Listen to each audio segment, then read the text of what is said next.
Horlamanın aslına bakarsanız birçok nedeni var. Fakat en çok karşılaştığımız neden kilodur.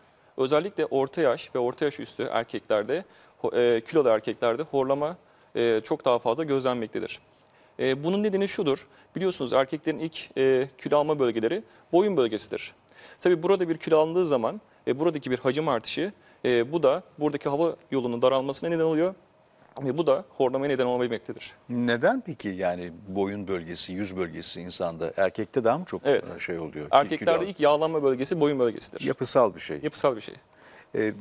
Onu önlemenin bir yolu var mı? Yani boyun ve yüzdeki yağlanmayı engellemenin bir yolu.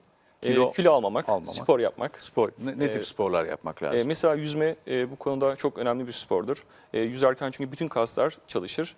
Bunun dışında yani aslında çok spor kategorileri değil de yani mümkün olduğunca spor yapmak bu hastalığın engellenmesinde önemlidir. Peki başka hangi nedenleri var horlamanın? Diğer nedenler alkol, sigara gibi kötü alışkanlıklar.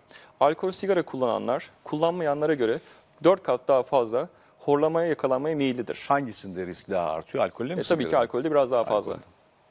Bunun dışında anatomik faktörler de önemli. Yani eğer kişinin çenesi normalden küçük ve gerideyse doğumsal olarak üst solunum hava yolu dar olacağından dolayı bu kişilerin horlama ve uyku apnesine yakalanma riski oldukça fazladır. Çene küçük ve gerideyse mi Evet, diyorsunuz? çünkü çene küçük ve geride olunca buradaki bütün dokular, dil, küçük dil ve yumuşak damak gibi dokular hepsi daha fazla arkada konumlanmak zorunda kalıyor ve bu da buradaki hava yolunu daraltıyor.